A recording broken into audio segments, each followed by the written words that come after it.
Gimana cara tahu kantor kita nanti atau yang saat ini tuh udah bagus atau enggak sih? Dan itu pertama kali terbenak dalam pikiran gue ketika gue akan interview kerja, saat interview kerja ataupun setelah gue terima kerja untuk kerjaan pertama gue. Dan jujur, mungkin akan ada beberapa yang setuju dan ada yang enggak. Kayak gini kan bisa sering bikin deg-degan dan takut kadang-kadang. Jadi itu yang gue tanyakan juga ke om gue, kayak tentang gimana caranya taunya. Dan berdasarkan pengalaman beliau yang sudah 30 tahun di dunia karyawan untuk perkantoran ini, beliau mengatakan bahwa coba dengan spiderweb method. Spiderweb method ini sebenarnya salah satu teknik di mana kalian akan membuat sebuah 8 garis yang menghasilkan 8 titik yang akan kalian isi dengan beberapa poin-poin tertentu yang menurut kalian itu penting atau emang kalian berusaha cari di sebuah kantor tertentu. Kayak contohnya untuk gue sendiri, gue udah memasang gaji, jam kerja, kenyamanan kantor, teman kerja, jarak, atasan, load kerja, dan juga jenjang karir. Buat gue penting karena hal ini yang menunjang performa, kenyamanan, dan juga keinginan gue untuk kerja di sini atau kerja di sebuah lokasi tertentu. Karena kan ini yang bikin kita bisa tetap betah dan juga berjuang untuk bisa bekerja dengan baik di tempat tersebut. Dan kalau udah, kalian bisa pasang di setiap garisnya itu ada 10 poin utama ataupun 10 garis-garis kecil menunjukkan itu per poin yang akan kalian isi. Dan ingat, spiderweb ini nggak ada yang performa, sangat jarang sekali ada yang performa perfect. Dan setelah itu kalian bisa bikin garis-garis kecil di satu garis panjang tersebut untuk membuat 10 poin. Nantinya itu akan menjadi bahan penilaian kalian untuk melihat apakah itu poin yang bagus ataupun yang enggak. Nah, kalau misalkan udah, kayak gue contohnya di sini, sebagai seorang fresh graduate dan juga first timer dalam dunia kerja, gue bikin sebuah diagram menurut gue ini cukup oke. Kayak di sini gue ekspektasi dalam gaji ya nggak usah banyak-banyak banget, kayak tengah-tengah sekitar UMR-an daerah-daerah Bekasi dan juga Jakarta. Jam kerja yang normal aja, kurang lebih 8-9 jam kerja, kenyamanan kantornya seperti apa, teman kerjanya seperti apa, jarak, atasan, load kerja, dan juga jenjang karirnya. Jadi buat nanti cara ngitungnya adalah, kita anggap aja semua ini ada 100 poin. Kita tinggal bagi 8, setelah itu kita akan bagi lagi dengan 10 poin yang ada. Di sini gue akan dapat 1 poin atau setiap garis-garis kecil itu bernilai 1,25 poin.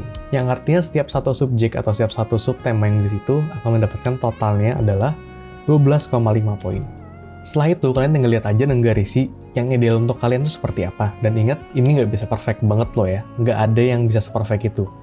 Jadi tolong ingat-ingat ideal kalian dan juga rasionalisasinya akan seperti apa. Jangan terlalu muluk-muluk banget, karena ya balik lagi ini dunia kerjaan yang memang udah bukan bisa kita kendaliin. Kalau kalian sudah bekerja di sana, dan mungkin bisa dibilang 3, 6, ataupun setahun, atau mungkin kalian sedang cari kantor baru yang mungkin udah tahu informasinya seperti apa, kalian bisa cek dengan cara seperti ini. Gue nggak bilang ini bisa valid banget nggak, tapi ini bisa membantu gambaran kalian untuk bisa tahu, oh ini bagus, oh ini enggak, ataupun ini bisa gue perjuangkan. Kalau mendekati ideal kalian, ya artinya itu bagus. Kalau sesuai, itu malah mantap. Kalau bisa di atasnya, itu malah kalian termasuk orang-orang yang beruntung, karena itu sebuah hal yang sangat jarang. Dan tolong, jangan banyak mengeluh, bekerja aja udah. Sebenarnya untuk gue sendiri, gue punya 2 hal untuk gue tahu ini konteksnya bagus atau enggak. Kayak dari pertama, kan ada 8 poin, yang artinya kita bisa tahu berapa banyak poin yang bagus dan berapa banyak poin yang jelek. Jadi kita bisa tahu juga persen paling besarnya di sebelah mana. Kalau kalian ragu-ragu, kalian bisa ngitung sendiri, misalkan udah tahu semua poinnya, kalian bandingkan dengan 100 berapa poin itu. Kalau misalkan kalian dapatnya 60 atau berapa, dan menurut kalian tuh ideal ataupun yang bisa dibilang tuh minimal kalian bagus ya, berarti kalian tahu jaraknya seberapa. Kalau enggak, ya kalian tahu juga harus ngapain.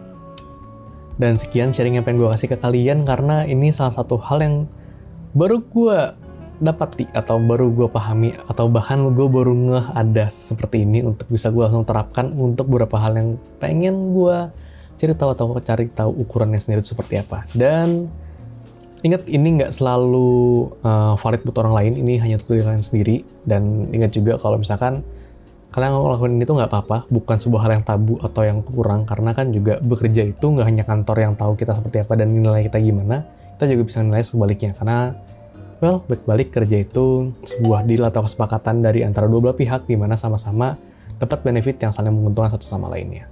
Oke, jadi buat kalian yang senang dengan video ini, silahkan like. Kalau misalnya kalian punya sesuatu pertanyaan ataupun yang bisa gue tanya ke mungkin senior-senior gue ataupun orang-orang yang gue kenal, drop aja di komentar. Like kalau suka, dan kalau nggak suka dislike juga nggak apa-apa. Jangan lupa subscribe intinya, karena gue liat banyak yang masih belum subscribe, walaupun udah nonton konten-konten gue. Jadi sampai ketemu di video berikutnya, atau video nantinya. Bye-bye. Semangat.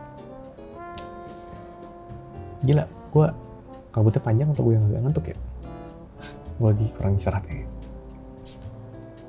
Oke, bye-bye.